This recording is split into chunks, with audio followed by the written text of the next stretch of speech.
King of Podcasts Radio Network proudly presents the Broadcasters Podcast. Here is the King of Podcasts.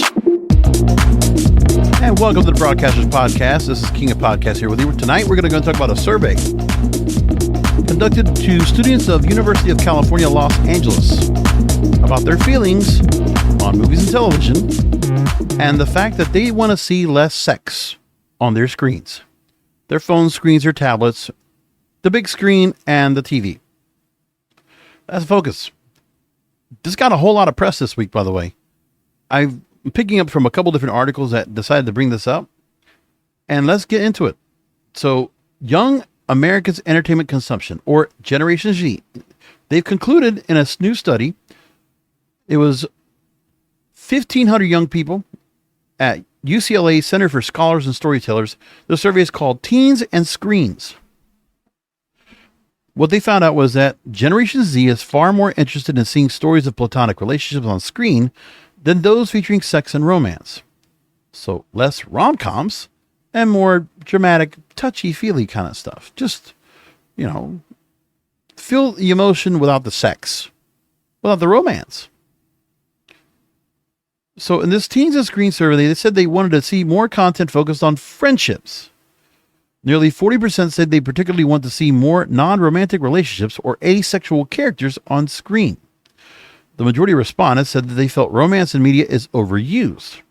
The study in its entirety, by the way, they included young people aged 10 to 24 with questions relating specifically to sex and romance on screen.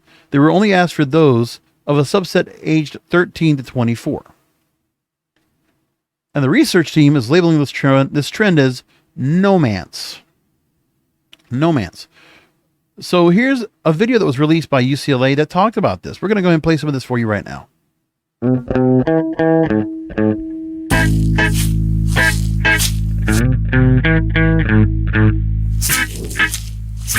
I would prefer to see, instead of romance, more platonic relationships and more familiar relations. I'd love to see some great love stories on friendships and the trials and tribulations of that. Now, they had one lady is 20 years old, they, them pronouns. Another girl, 16 years old, she, her pronouns. Next.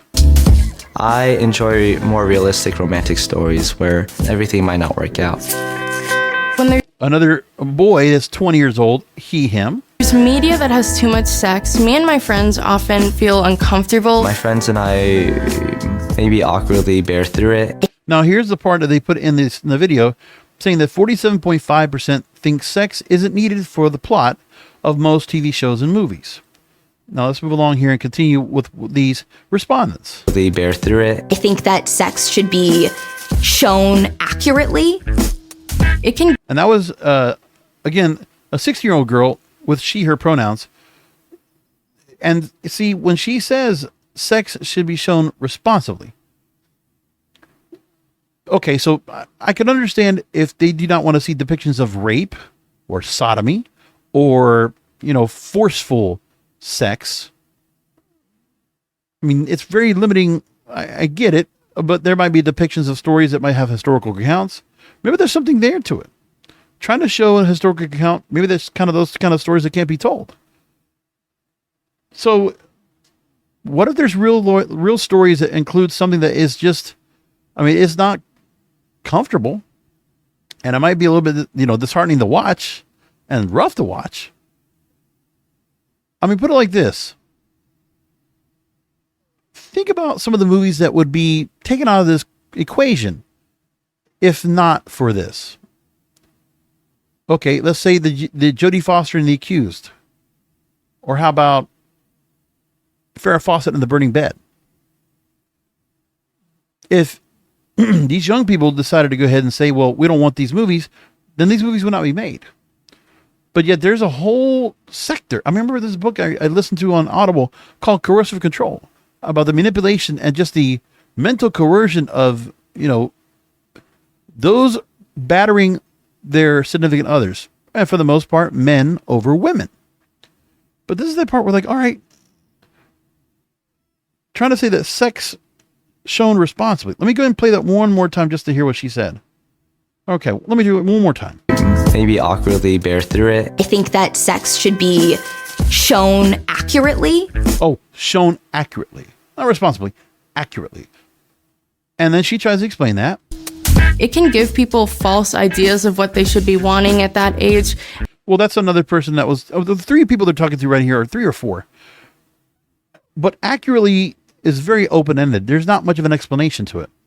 And I don't want to come at this from a critique. I'm trying to honestly understand the modus operandi. I think part of it is because many parents are going to be coddling their kids, and they have been a little more extra protective on what their children see on screen. I mean, I understand that part, especially when they're, when they're children. I mean, when you go to movies, we still have the Motion Picture Association of America rating system. Like, for instance, we're not going to go ahead and see the Maryland movie with Anna de Armas, blonde. I don't think any teenager any child should be subjected to watching that. Okay. There's a lot of panning for that movie, but think about that. Shown accurately. But sex can be shown various different ways. Sex is not one particular position. We know that. And it's been depicted so many different ways. Now, I can understand maybe there's sometimes a show or a movie might have something gratuitous in terms of sex shots shown on a regular basis. I feel like I'm doing the brave and the debaucherous here, but you know what? What a good subject to talk about on this program. To think that broadcasters out there, you might have to be, circumventing what you're thinking about putting on the movie screens or the TV screens for these kids. Remember, these kids right now are at the point where they don't see a lot of sexual content. Let me put it like this. For some of the guys out there, if they find anything that's sexual and they're younger, they might see it in a video game, in an anime, or they might see it in cosplay. There's a lot of sexual action there. But remember, in the cosplay characters, you don't see them interacting with each other, lip locking, bumping each other, right? Humping each other. You're not seeing that. It's kept very childlike.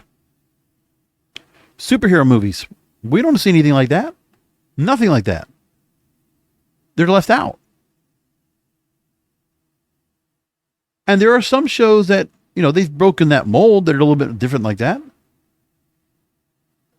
But they're saying, no, they want more of that. Okay, imagine some of the shows that could not be shown the way they are. Think about it like this.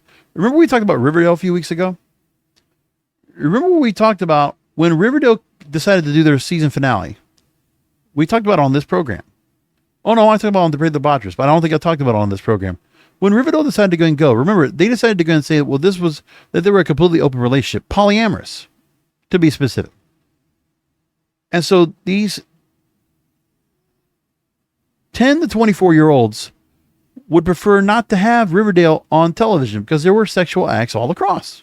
A lot of gratuitous sex between gay, lesbian, bisexual, and regular monogamous relationships, or just monogamous relationships. I'm sorry, regular. I don't need to say regular.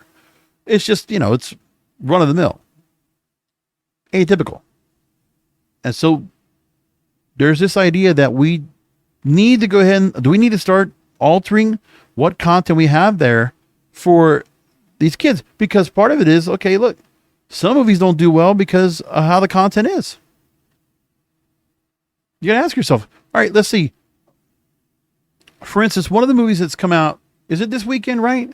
Dick's the Musical? Isn't that coming out this weekend? And, it's okay, they're going to put that out there. How well is it going to do when it comes to what could be on there and what could be showcased as sexual content or very raunchy or debaucherous content, right? I mean, look at movies that are coming up. I'm trying to imagine myself, okay, oh, you know what? Dick's already came out, right? So I guess I didn't see where it was and what it made in terms of money. But okay, what about the movies that are coming up for the end of the year? For instance, okay, let's say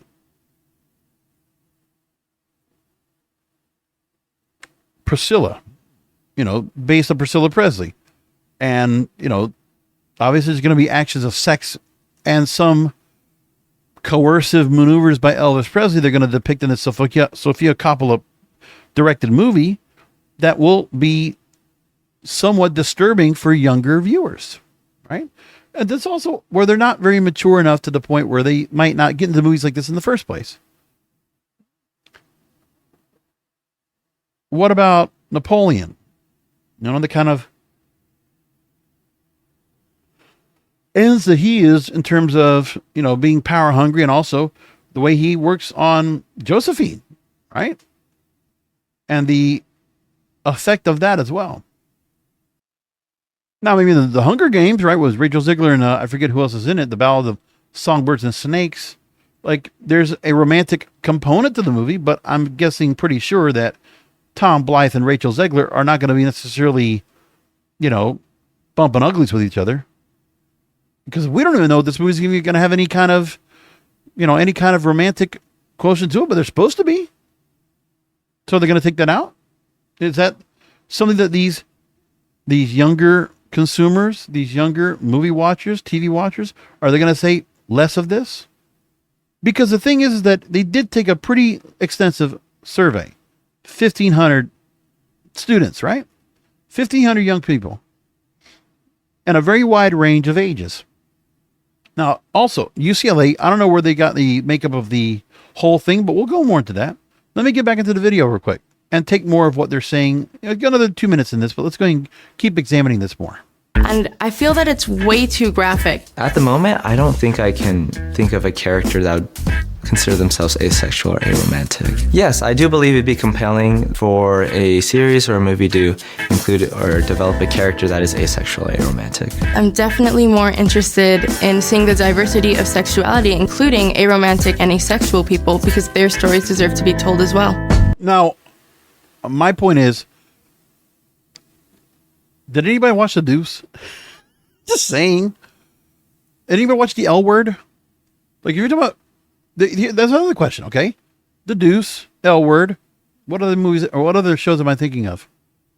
If you wanted to see depictions of, see, the other part is this. This is what I don't understand. Because they want gender to be thrown out altogether.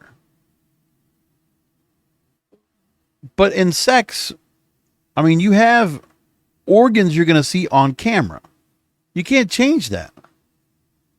I mean, sure, you could go ahead and you show people that maybe have gone through operations and they just go along with it.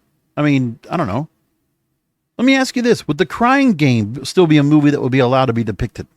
Let me ask you that. Could you still have that movie? It's kind of hard for me to kind of think of what other movies that are out there that I could think of that would be also acceptable or pliable in this current age. See, I wish in this particular story, and we'll see there's more to it, if as we learn about this, what movies are examples or what TV shows are examples of what they want to see more of, as opposed to saying 39% of respondents want to see more asexual or aromantic stories. Okay, moving along here in this video. About original content. I get really bored of franchises and remakes at this point because so they don't want less franchises and remakes. Now, I can agree with this. Original content is their right. I actually agree with that. That's absolutely true. Let's take that part. I get really bored of franchises and remakes at this point because I feel like they're all stories that have been told before. I definitely want to find something that's relatable, that's entertaining, or that can take me out of my world. Friday nights, I get home and I make a bag of microwave popcorn and I go up to my bedroom and I sit in my bed and I don't speak to anybody and I just watch TV for multiple hours. And I wish that actually got to go out and enjoy the movie experience, but I understand. Listen, we're in a Netflix generation, and I'll just tell you like this. Once Netflix decides to put that premium price up to $23, woo! I'm wondering if people are going to reconsider the fact that, the movies don't sound like that bad an idea. Because I haven't thought about that. But when Netflix decides to put that premium price up to $23, will people opt to go and do what that young lady's going to do? Stay home and watch hours and hours of movies and TV, binge watching? Would that sound like a good idea? Because I'm wondering about that. I'm asking myself that. But I agree with them on original content. I think wholeheartedly that we can move off of what we're doing right now and watching content that's just, seeing, put it like this, of the movies that are coming out now in the genre realm, okay? Godzilla -1. We're going to see Wonka. We're going to see Aquaman. And we're going to see the Marvels. How many people are really overly excited for those movies right now? See, part of the reason is because we know there is an exhaustion of superhero and IP intellectual property type of movies, except for those that are brand new to the space. Super Mario Brothers is a great example of that. Like, remember, of the movies we've seen out this year that have come out to the annual box office and have really excelled, Barbie was new to the mix. And that intellectual property is going to have some fresh legs to it.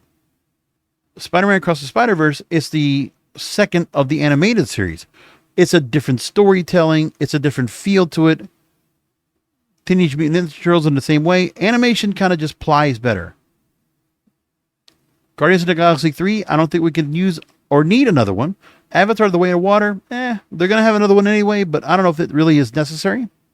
But nobody's going to have to worry about that for a couple of years. Ant-Man and the Wasp, Quantumania, same thing. And John Wick Chapter 4, same thing. Do we need to see the continuous running along? Like, don't get me wrong. All these movies, for the most part, also really put out big bucks. I mean, in the opening weekends for all these movies, Barbie opened up to 162 million. Super Mario Brothers, 146. Spider-Man, 120. Guardians of the Galaxy, 118. Ant-Man and the Wasp, 106. That's the top 5. Which is fine. But it still comes down to the fact that you want to really go ahead and make any change, you think about the fact of what movies were number one across the board for the longest, right? Avatar in the start of the year for 4 weeks. And then Ant-Man and the Wasp for 2 weeks. And Super Mario Brothers went for 1, 2, 3, 4, 5. And then Guardians of the Galaxy went for back-to-back weeks. Then Fast X for 1 week. And Spider-Man for 1 week.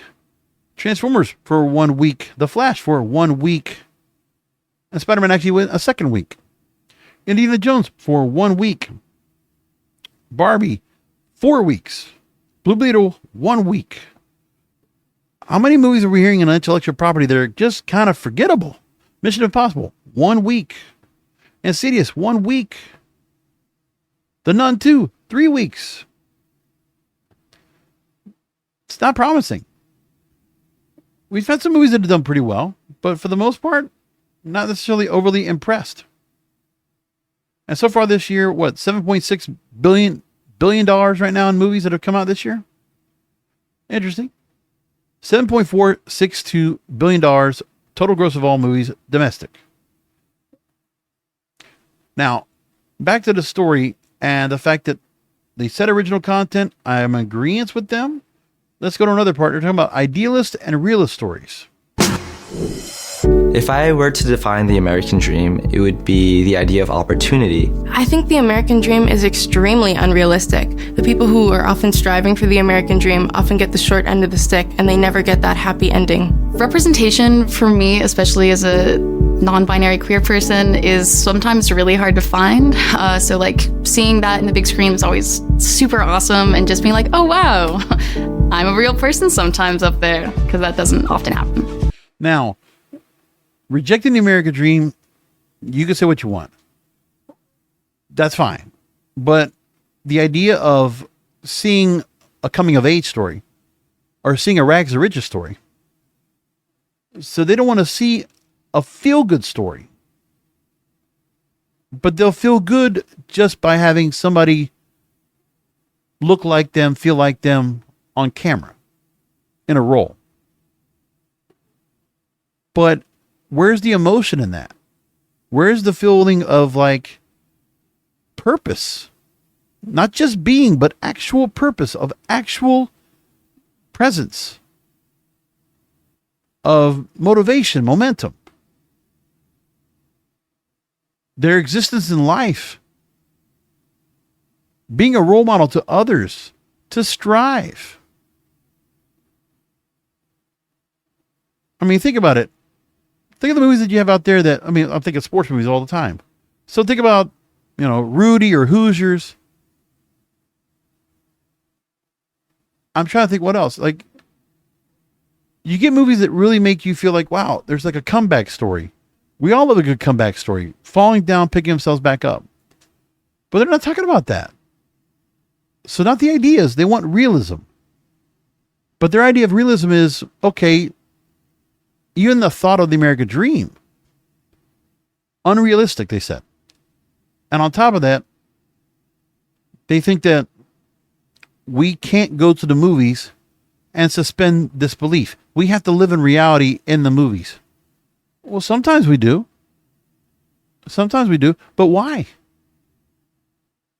The reason like certain movies that are based in reality are put together, produced, written, screenwritten, and cast and produced are because they're stories that have a plot that goes through. So what? We're going to movies with no plot? I would think they want to have a plot. 2 movies this year that are based on reality: Dumb Money and Blackberry. Reality. And great stories. By the way, Blackberry falling apart, goes away, but still an amazing story. Nike Air, right? The Air movie, another story of a rising company in a story like that. And then, like I said, Dumb Money, where all those people lost their money for the most part and got screwed by the man. That's a realistic story.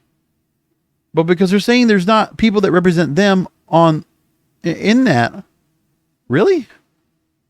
That means that movie would not be a movie that would go watch, that it would be interested in. I don't get it. And I'm wondering who makes these people think that, like, mass consumption of entertainment, that you have to live in some bubble that, like, woe is me, cynical, always, the worst of things, killjoys. I don't get that part. All right, last 10 seconds of this video. They say, ask what young people want to see and then listen. So it's not based on, and by the way, if we're going to have focus groups and focus studies that these movie studios are going to do, right? Or the TV studios, whatever it is, or some media company, the question is going to be different. What is it that young people want to see that they would pay their hard-earned money to go watch? That it would pay for a Netflix subscription, that would go to the Regal or AMC theater and pay for a movie ticket. Or they would pay to watch in a play. Like, that's the idea of entertainment. That's the part that, this is still capitalist, okay? Except for those that might be, non-for-profit or free, workshops or things like that, okay? But the question here for the media community is, okay, let's take this into account. Let's consider what's being written here, what's being said, and take the fact of, okay, ask what people want to see and then listen. All right. But you have to ask, okay, we'll listen to you. We're happy to listen to you. But the entertainment industry, Hollywood, needs to make money. They need to pay the people that went all on strike. By the way, the actors are over 100 days on strike.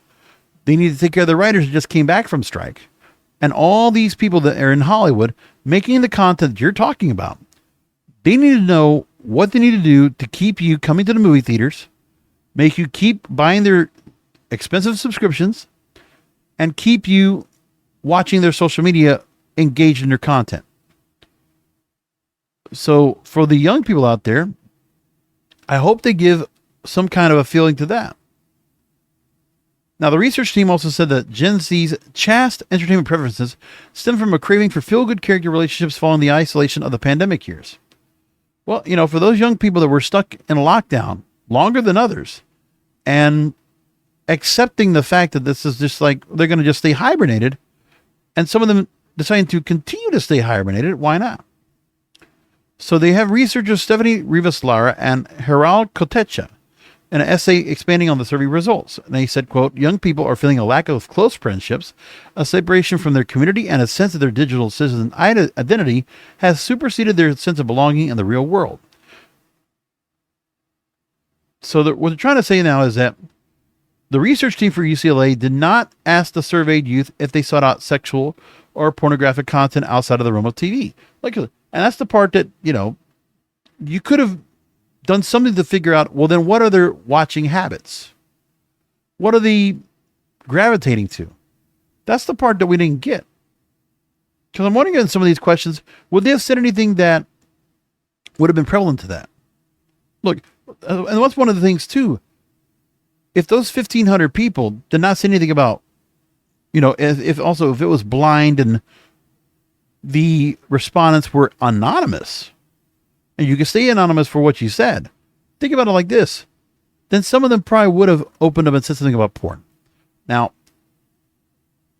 NPR spoke with UCLA Center for Scholars and Storytellers founder Yalda Uls, and she said, quote, "We did not specifically ask about porn, so I couldn't say for sure. But one theory could be that the prevalence of porn could be a reason why they feel they want to see less sexual content in traditional media." No.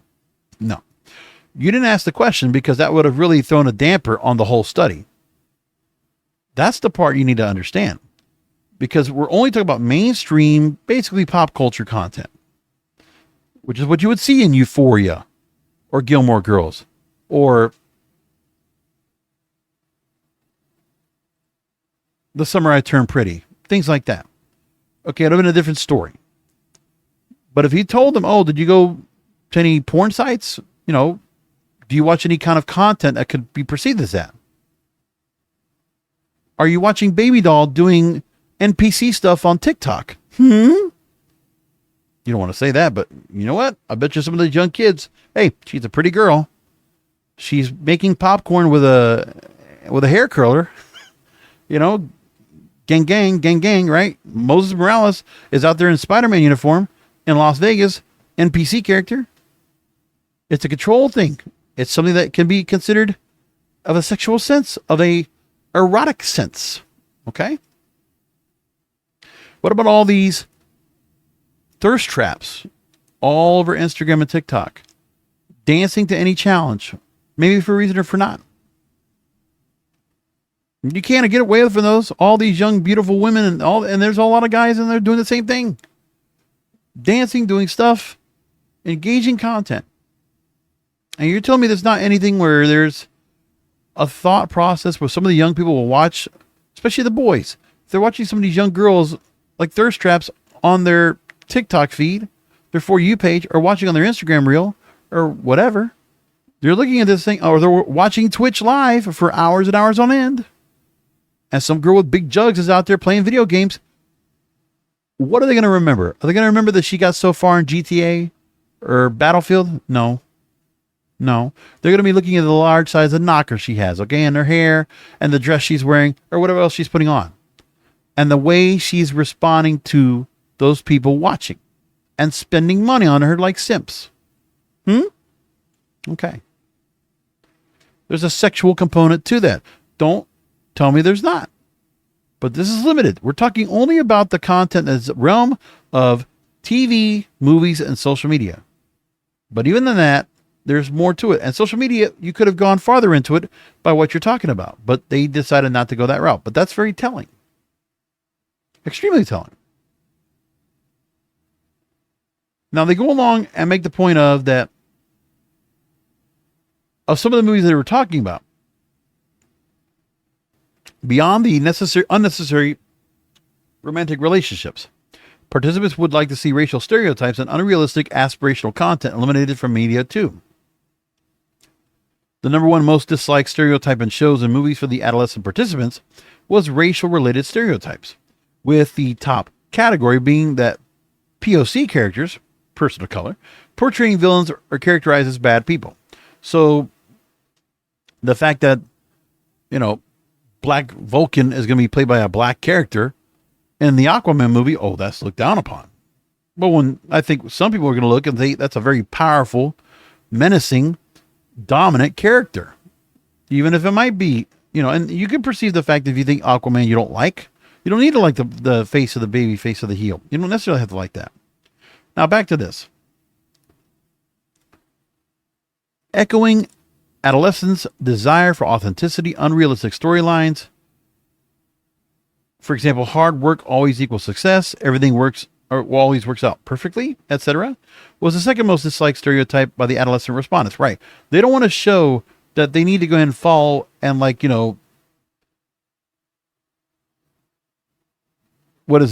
pull up their bootstraps, right? And work hard. And maybe you're going to be somebody someday. They don't want to hear that story. They don't want to hear that. They think everybody else can hear it, but they don't want to hear it themselves. 56% of adolescents said they prefer original content over franchises, adaptations, and remakes, and if given the chance, prefer binge watching a series in its entirety to waiting for weekly installments. Well, yeah, appointment watching, I understand. I get it. So it doesn't even matter if Suits came out 10 years ago. It's important to them now. And they're all catching on to it. It's going viral because they're watching it now. Because it's important to them because it's on now. Well, it doesn't matter that Suits came out years ago and we talked about it already. Okay. But that's what they want to do. Respondents also noted that topics they want to see reflected in media include hopeful, uplifting content with people beating the odds. With people with lives like my own. Okay, so they want to see those that beat the odds. Okay. They cited series like Stranger Things, Heartstopper, and The Summer I Turned Pretty as shows that felt the most authentic to their own experiences.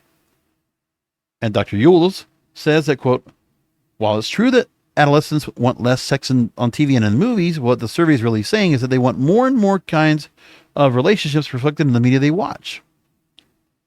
We know that young people are suffering an epidemic of loneliness, and they're seeking modeling in the art they consume, while some storytellers use sex and romance as a shortcut to character connection. It's important for Hollywood to recognize that adolescents want stories that reflect the full spectrum of relationships. So there's that. And I get it.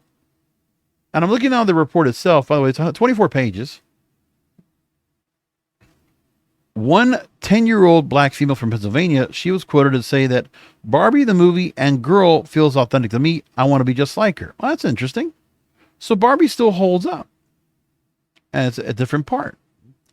On this story, they also go through various points of definitions, understanding things, kind of some abstracts.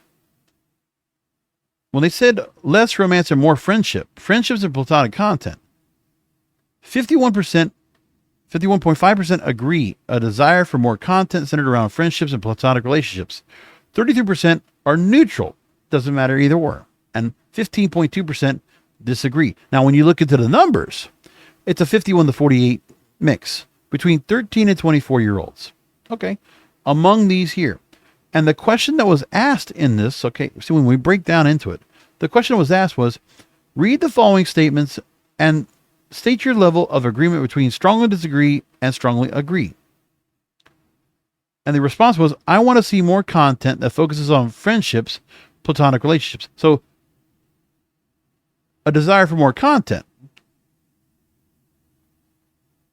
The thing is that they want to see more content like that. Okay, but they're not saying to get rid of all of it. All right. And then another part they talk about single and not looking to mingle. That 56% of American Gen Z say, I'm noticing that more and more people in my circle are deliberately choosing to be single, signifying their belief that being single isn't something to fix. It's its own happy ending. In fact, some are even repulsed by the thought of online dating. 44% of Gen Z said, I would rather clean the toilet than go on an online date. Well, yes, true. And then another thing to talk about when it comes to relationships is the stereotype of how romantic relationships are included and often feel unnatural, forced, or toxic, ranked 4 out of the 10 most disliked stereotypes. And they always mention it, relationships being necessary to be happy, male and female leads, and always have to end up together romantically, love triangles, and more. So no one marry Harry met Sally. Mm-hmm. And they talk about, there was a quote from Olivia Rodrigo on if she's seen HBO's The Idol, and so she's the role model for Gen Z. She said, quote, I don't have the desire to.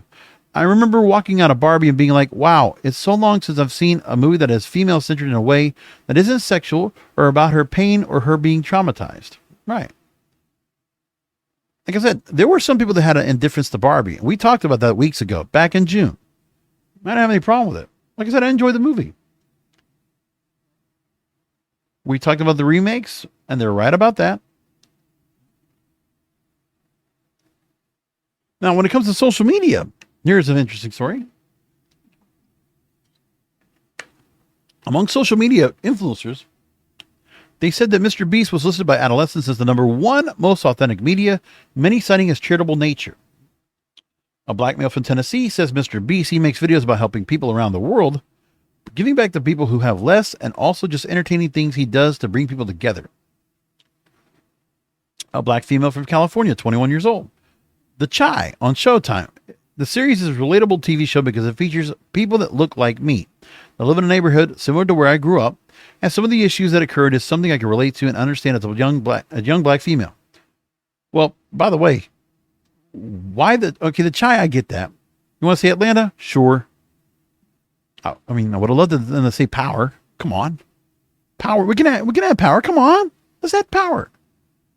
Another one referred to the documentary on Disney Plus called Sugar Road to D-Day.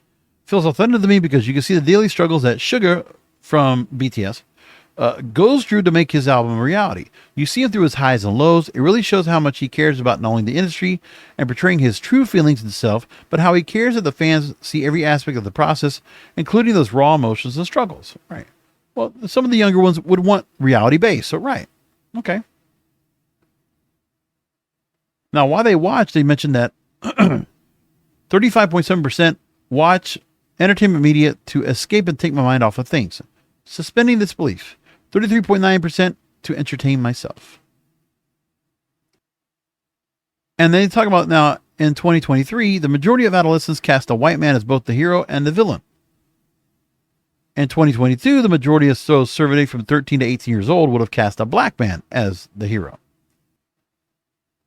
They also talk about the stereotype alert about echoing adolescents' desire for authenticity, unrealistic storylines, quote, hard work always equals success, everything always works out perfectly, and the second most disliked stereotype of adolescent responders. They don't want to feel like the American dream. That's what they're referring to it as, the American dream. Among 10 to 24-year-olds, they say social media is considered the most authentic media, and that TikTok is the most authentic social media platform. So that's the story behind that. Let me see if there's anything else from the other stories I'm looking at that make the point. And I'm taking from a couple different stories. I took from from NPR, from Entertainment Weekly. I'm taking out from Men's Journal just to get their take on it.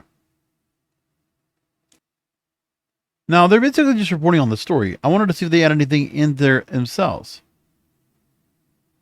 No, they just went ahead and reported the story just as is.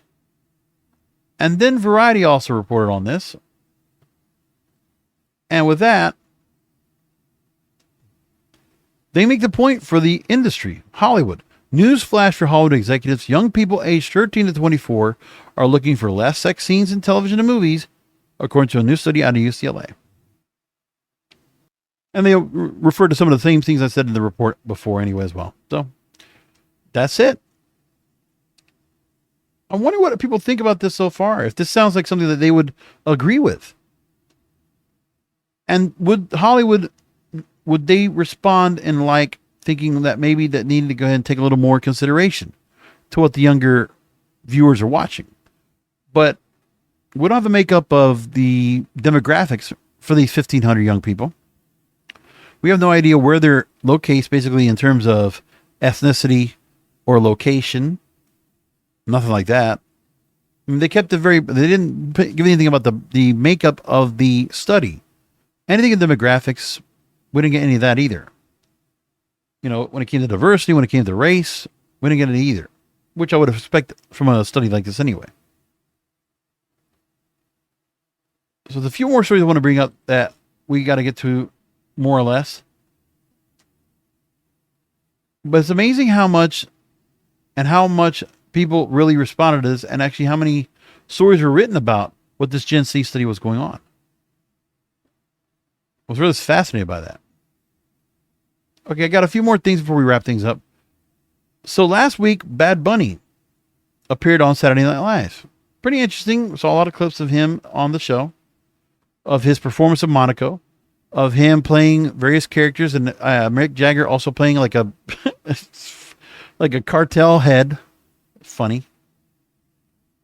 Him with a mustache was pretty funny, I must say. And his speaking Spanish was also very funny. So the story from Billboard came out, Bad Bunny SNL and the normalization of Spanish in pop culture. Which, by the way, in Spanish culture, a lot of sex. See, if we talked about different ethnicities or different cultures, from a cultural sense, I'm telling you, there's going to be some of those that might have responded differently when it comes to what is culturally out there. I mean, do some of these younger kids want Bollywood movies where there's no romantic or any sexual contact? Like, if you want that, that's already out there.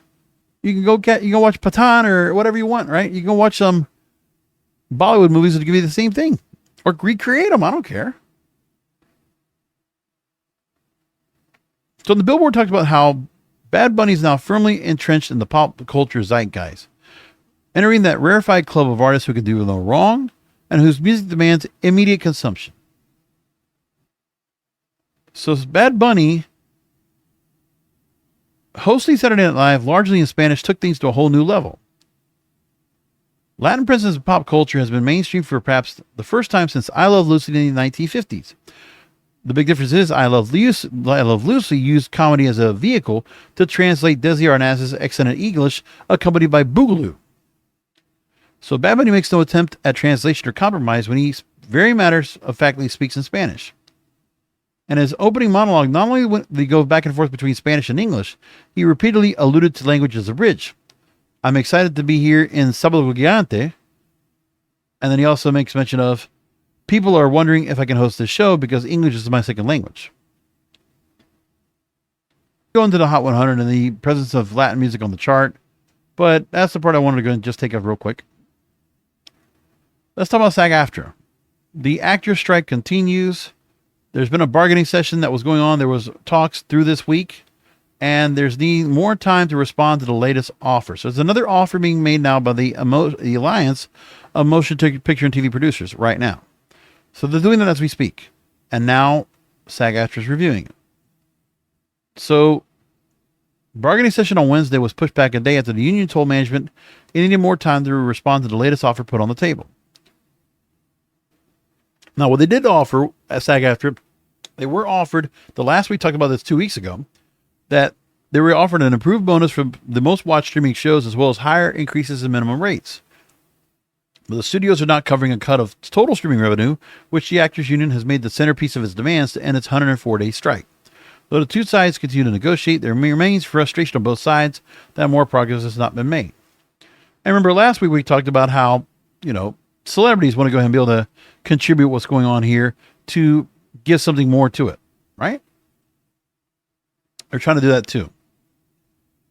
Maybe not so helpful to help out, but they're trying anyway. I'll give them that. So the last story I saw was from Dominic Patton and Deadline.com, as the studios are sending more contract talks for Friday, as I record this, with cautious optimism being the motto of the day. So the SAG-AFTRA strike now officially is 106 days. Production at a standstill. 2024 scheduling looks shaky for both movies and TV. The summer of Hollywood strikes have cost the economy of Southern California an estimated $6.5 billion and a loss of 45,000 jobs. The negotiators are back at the table on Thursday for more talks. And so were the heads of the studios, trying to continue to work their way. Now, Duncan Crabtree Allen, one of the negotiators for SAG-AFTRA, he did talk to those on the picket line at Paramount Studios to march with members, saying he was cautiously optimistic and that they were 100% focused on making a fair deal at the table. So they're all waiting. Continue to work along to see what happens with that. So we'll keep an eye on it. Once again, let's see if the actor strike could finally end. 105 days. Amazing has gone so far. And the 2023 fall season is shot. Now we're trying to see if the second half of the fall season, the spring and summer, is going to be salvaged.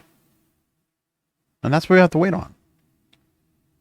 Spotify is going to be changing their royalty model for 2024, disqualifying some tracks from payments and increasing penalties for fraud. So they're going to go after and get rid of all the extra things that people are doing to try to get more spins and the bots, all that kind of stuff. They're trying to get rid of that. And so let's see what they do right now. Billboard actually reported on this, and they make the point that conversations have been going on for weeks with the major record labels, as well as independent labels and distributors. And the new royalty system will keep the existing pro rata model, introducing new floors that will grow the pool for more established artists and rights holders. Music Business Worldwide talked about there will be a new threshold of minimum annual streams that a track must meet before it starts to generate royalties. Spotify will demonetize tracks that had previously received 0.5% of Spotify's royalty pool. Financial penalties will be for music distributors and labels wherein fraudulent activity on tracks have been uploaded to Spotify have been detected. And a minimum playtime link that non-music noise tracks such as bird sounds or white noise must reach to generate royalties. So Spotify will need newer agreements to the royalty structure changes with the most record labels and distributors to implement the plan, but that does not mean entirely new licensing renewals. So that's their change that's going to be going on now next. Meanwhile, music streaming was very big for songwriters and composers, by the way. They're showing from a European study that streaming was the largest income earner for composers and songwriters in 2022,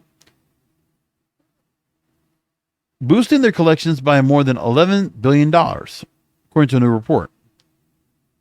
And digital royalty collections surged from 34% to 4.2 billion euros as more consumers tuned to music and video subscription services, which is like, what, $4 billion? Now, one of the things I also wanted to bring up here, Jason Kilar, who ran Warner Media during the birth of HBO Max, and then he launched Hulu, he was asked about the streaming business, and he says that he wrote an essay explaining that besides balance sheets and other things that you will need to these are challenging times for the industry. You need to be able to find the right way to forward as an industry. That he looks at the streaming side of business in addition to the storytelling side of the business and administrative side as well. A lot of things have changed in 18 months. There's a lot of debt levels on a number of Hollywood companies. Debt levels are important in terms of decision making. They influence decision making. And there's a lot of things that are going on that are contributing to that, this decline of linear television. But the more recent changes have been elevated debt levels on a number of Hollywood companies. When it comes to pay television in 2024-2025, he says that the movement will be in two directions. There will be a precious few number of companies that will be able to achieve scale and engagement on their own. Scaled engagement. So, having a large number of people pay for what's on offer, but to not just have them pay, but to have them be truly engaged on a daily basis. So there's going to be one of those two outcomes for companies, which is either they will be able to earn scaled engagement on their own or contribute alongside others to a scaled engagement service that is not their own. And that's the outcome he thinks what will happen for next year and beyond. Some interesting points right there by Jason Kilar. One thing I'll talk about last, and we'll just wrap things up a little bit early, is the National Association of Broadcasters are speaking now this week in New York. So there were opening tracks of sessions at the Javits Center Wednesday afternoon.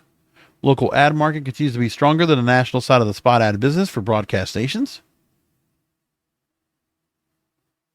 And that total revenue is dipping at a 1.0 compound annual growth rate, slightly below what it was in 2020. They're saying also that streaming radio has grown in both audience size and average weekly time spent listening. Quote, but radio has been consistent with their traditional radio fans in terms of the ability to access the content directly on the go, on the road, and in the home via smart speakers or other avenues, according to Nielsen. And more continue to go and talk about this. I want to go ahead and look at what Sean Ross is saying because he came back from the NEB show this weekend. Some of the tenets he's talking about when it came to the broadcasters groups that Sean Ross has talked to in the last 18 months, he says that they need to expand beyond the over-the-air signal, organizing choices in a more user-friendly way, understanding what set radio apart when competition was Apple and not merely each other, and that broadcasters need not to cede the battle for continuous music to not address spot load, I felt was pushing listeners away before they left on their own. And part of the change is to create more radio beyond the AM/FM dial, competing with Pandora and a nascent Spotify on their own music-intensive turf. So he talks about the spot load. Don't play games with the 14 minutes of spots are over and we're kicking off a commercial-free hour. Don't merely reconfigure it. Don't shrug it off. Take meaningful action. We still need streaming apps that better organize radio choice, but until we fix spot load, all our on-air device promos will be just gateway drugs for other services. We still need to fix our streaming stop-set experience, but at current levels, spot load is an issue even if we don't play the same PSAs or 3 fill songs repeatedly. We need to market radio again. If we did so aggressively, usage would probably go up even over what's over the air today. So he's making a lot of good points here. At least it's something. That's the show for tonight. That is everything. I think there's a lot more that we could take in terms of what the young people are saying about what they're watching of their music, movies, TV, and radio now.